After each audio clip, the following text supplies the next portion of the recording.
करीम भाई, मैं 200 साल पुराने शिव मंदिर में पूजा और ओम नमः शिवाय का जाप और बहुत उपाय करता हूँ। 2 साल कर रहा हूँ, जीवन में परिवर्तन नहीं हो रहा है। आप ही देख बताओ भाई। अपने एक्सपीरियंस से बोलूँ ना, मेरे को तो वही मंदिरों में जाने का दिल करता है जो पुराने हैं। लेकिन बड़े दुख के साथ ये बोलना पड़ता है, बहुत सारे जो पुराने मंदिर हैं ना, मैं मानता हूँ मैं हमारी वजह से, हमारे यानी ये जो मुगल्स आए थे, मुस्लिम और पर्शिया से जो लोग आए थे और इन्वेडर्स आए थे, जिन्होंने मंदिर तोड़ दी, पंडितों को जला दिया और दुनिया भर के पाप किए, वो हमारी वजह से मैं मानता हूँ। बहुत सारे ऐसे मंदिर हैं जो पुराने हैं, लेकिन अगर आज की मंदिर से उसको कंपेयर करोगे तो एनर्जी वैसी नहीं है, क्योंकि वो जिस लेवल की एनर्जी थी, जो एक नारियल से पूरा युद्ध जीता देती थी, और आज की डेट में इनको 56 भोग चाहिए होता है। तो पुराने वाले में पुराना वाला उनके काम में आएगा जो स्पिरिचुअली ग्रो हो गए, जो सहस्रा के ऊपर निकल गए, वो लोग को पुराने मंदिर में बहुत फ़ायदा मिले, उनको तो पुरानों में ही फ़ायदा मिलेगा। नए में तो बस उनको शॉपिंग मॉल जैसी फीलिंग आएगी, ऐसा है। उनको पुराने में ही लगेंगे।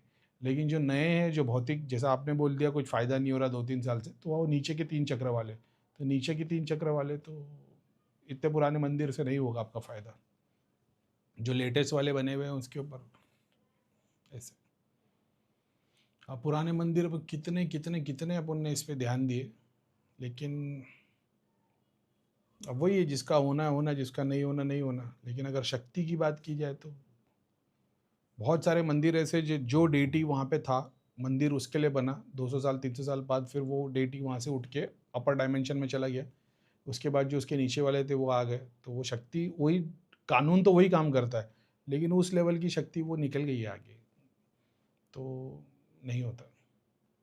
और अनलेस अगर वो 200 साल 1000 साल पुराना मंदिर था और वो एक्टिव ही रहा, उसको इन्वेडर्स आए तोड़े फोड़े कुछ नहीं, लेकिन वो थोड़े टाइम के बाद फिर एक्टिव हो गया, वो करते करते करते, और फिर उसके रिचुअल्स पूरे हो रहे जहाँ जहाँ पे दोष आया था, तो फिर अलग ही लीला। और वो इतना है, पुराने मंदिर की ना एक एनर्जी अलग ही होती है, और वो शनि वाली एनर्जी होती है, ओल्ड सोल वाली एनर्जी होती है वो।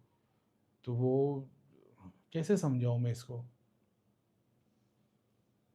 जैसे आप, दो टाइप के लोग दोनों साथ में निकले, एक को म्यूज़ियम में जाना पसंद है, गार्डन में बैठना पसंद है, बुक्स पढ़ना पसंद है, ओल्ड म्यूज़िक पसंद है। दूसरा बंदा है जिसको मॉल में जाना पसंद है, म्यूज़ियम, गार्डन, ज़ू, ये सब उसके लिए बहुत बोरिंग है। उसको मॉल, पार्टी, गेम ज़ोन, उसको ये सब पसंद है, ऐसा। तो ये जो ओल्ड सोल होते हैं ना, ये उस टाइप के होते हैं, स्पिरिचुअल होते हैं ये, क्योंकि इन्होंने बहुत सारी लाइफ जन्म जन्म जन्म देख लिए, तो इनके लिए ये सब नया है। अभी मेरी बच्ची छोटी वाली है, वो न्यू सोल है, तो उसको हर नई चीज़ चाहिए, और वो एक बार वो चीज़ ले लेती है, 2 घंटे 4 घंटे तक उसको यूज़ करेगी, दोबारा उसको हाथ नहीं लगाती। तो वो इतनी न्यू सोल है कि उसको इतना घड़ी घड़ी घड़ी घड़ी चीज़ें लगती है अपने आप को वो करने के लिए, क्या बोलेंगे, सेटिस्फाई नहीं बोलेंगे, लेकिन उसका मन उसी में लगता है, हर बार कोई नई चीज़ मिलती रहनी चाहिए उसको, और वो मिलती रहेगी उसको, दोबारा यूज़ भी नहीं करती। तो वो ऐसा है, हर चीज़ से बहुत फटाफट 2 घंटे 3 घंटे करेगी, उभर जाएगी, ऐसा है। बड़ी वाली तो डेंजर है।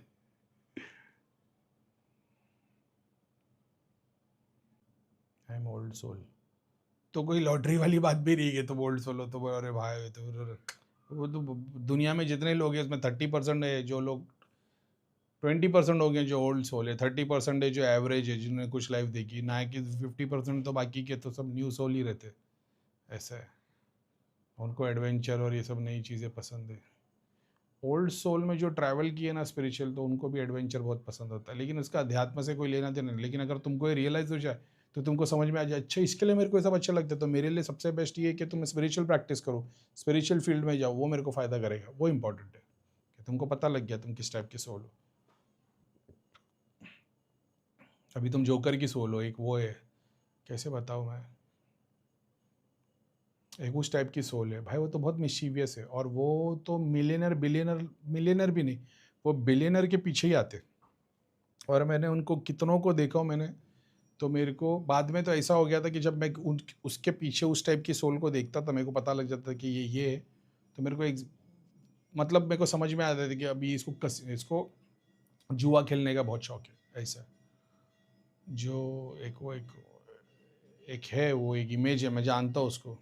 अभी इसे गॉबलिन्स है, तो वो अभी वो था एक, वो किसको तो मैं देख रहा था, मेरे को याद नहीं है। कुछ तो सर्च मारते हुए एक आदमी आ गया, अरे मैं बोला ये तो वो है, गॉबलिन है, ज़मीन में से खजाना निकालते हैं, यक्षास में से है। और फिर बाद में उसका कुछ मैंने नाम सर्च मारा, नाम से प्रोफाइल पे गया कंपनी पे, तो जितनी सारी कंपनी है, तो उन सब का वो एक वो था ओनर।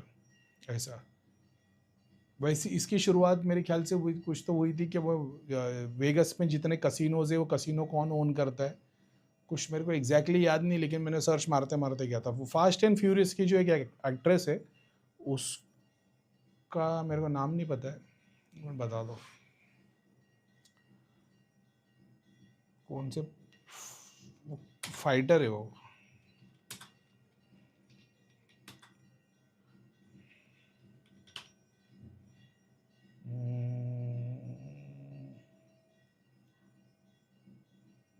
क्या नाम है उसका फाइटर?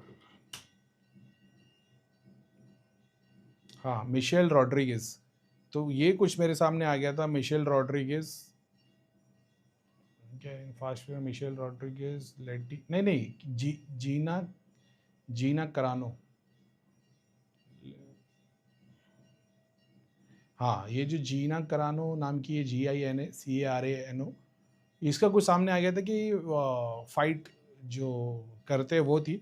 मैंने इसका कुछ तो मैं सर्च मार रहा था कि अच्छा ये MMA की फाइटर है और ये एक्ट्रेस में ये, और कुछ तो उसके फैमिली मेम्बर की फ़ोटो थी। तो मैंने फैमिली में देखा, मतलब यार ये तो इस टाइप का दिख रहा है आदमी, बाप इसका। तो उसके सर्च मारा तो पता चला भाई इनके तो वेगस में कसिनो है और ये मिलियनर बिलियनर है। और उनके प्रोफाइल में फिर वो उनका वो एक बंदा था, तो मतलब अरे ये गॉबलिन है। इसके थ्रू मिला था वो, इसके थ्रू पता लगा था मेरे को, मतलब अच्छा तो ये उस टाइप के होते, मतलब अध्यात्म ना ही इनको पैसा और मटेरियल बेनिफिट से लेना देना है, इनको वो जो जुआ खेलेंगे, वो अय्याशी करेंगे, वो जो ब्लिस है ना, ये उन पे जीते। ऐसा ये उस वक्त की बात है।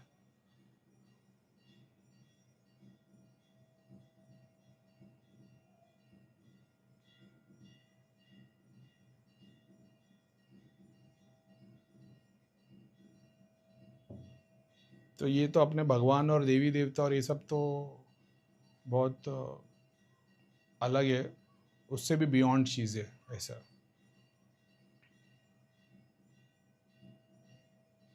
तो उस टाइम पे तो यही सब चलता था, यही सब सब्जेक्ट देखते थे, केस देखते थे, किस में क्या दिखता है, किस में क्या दिखता है। ऐसा